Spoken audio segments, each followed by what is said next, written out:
السلام علیکم ورحمۃ اللہ وبرکاتہ۔ معزز دوستو، سالانہ دورہ ختم نبوت کے حوالے سے میں آپ سے مخاطب ہوں۔ جناب حضرت ابو ہریرہ رضی اللہ عنہ سے روایت ہے، اس روایت کے الفاظ یہ ہے کہ ان ابی ہریرہ رضی اللہ عنہ یحدث عن النبی صلی اللہ تعالی علیہ وآلہ وسلم قال كانت بنو اسرائیل تسوسهم الانبیاء كلما هلك نبی خلفه نبی وإنه لا نبی بعدی وسيكون خلفاء فيكثرون، رواہ البخاری و مسلم۔ حضرت ابو ہریرہ رضی اللہ عنہ روایت کرتے ہیں جناب نبی کریم صلی اللہ علیہ وسلم سے کہ آپ صلی اللہ علیہ وسلم نے فرمایا کہ کانت بنو اسرائیل تسوسهم الانبیاء، کہ بنی اسرائیل کا قیادت اور سیاست یہ انبیاء کرام علی نبینا علیہم الصلوات والتسلیمات کرتے تھے۔ کلما ہلک نبی، جب بھی کوئی نبی وفات پاتے، خلفہ نبی، تو اس کے بعد اللہ کی طرف سے اس میں دوسرا نبی بھیج دیا جاتا۔ وَإِنَّهُ لَا نَبِيَّ بَعْدِي، آپ صلی اللہ علیہ وسلم فرما رہے ہیں کہ ہاں میرے بعد کوئی نبی نہیں ہے۔ وَسَيَكُونُ خُلَفَاء،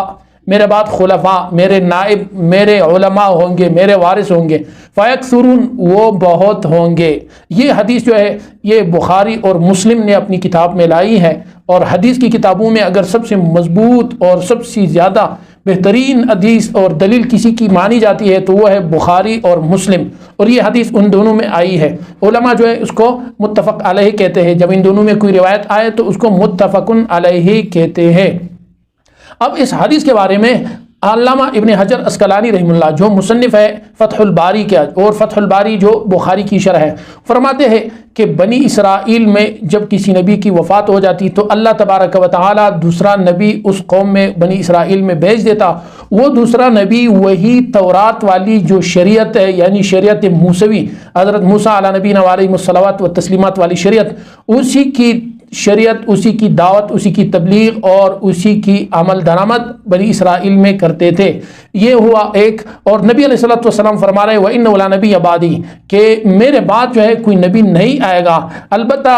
سیکون خلفاء، میرے بعد جو ہے خلفاء اور میرے نائب ہوں گے، فیکثرون، وہ بہت ہوں گے۔ اس سے مراد اس امت کے علماء اور نبی علیہ الصلوۃ والسلام کے وارثین کرام ہیں۔ اور اس سے یہ بھی معلوم ہوا کہ اس امت محمدیہ کا کتنا بڑا مقام ہے صلی اللہ علیہ وسلم، کہ پچھلے امتوں میں خصوصاً بنی اسرائیل میں جب ایک نبی کی وفات ہو جاتی تو اس امت کی اصلاح کے لیے، اس بنی اسرائیل کی اصلاح کے لیے اللہ پاک دوسرے نبی کو بھیج دیتے ان میں، لیکن اس دوسرے نبی کے کام جو ہے وہ اللہ پاک نے اس امت کے حوالے کیا کہ جناب نبی کریم صلی اللہ علیہ وسلم کی اس دنیا سے آنکھیں اور بند فرمانے اور تشریف لے جانے اور آپ کی رحلت کے بعد اللہ پاک نے وہ انبیاء والا کام اس امت کے حوالے کیا، جس کو ہم علماء کہتے ہیں، جس کو ہم حدیث پاک میں پڑھ چکے ہیں کہ العلماء ورثۃ الانبیاء۔ اس سے ایک حاصل یہ بھی نکلا کہ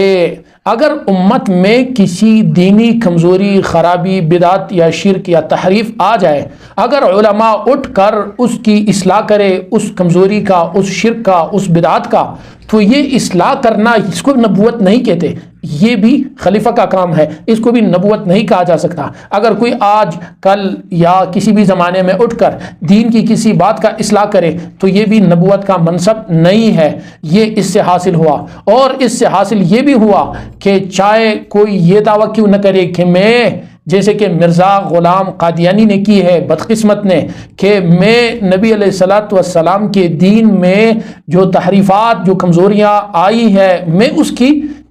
اصلاح کروں گا،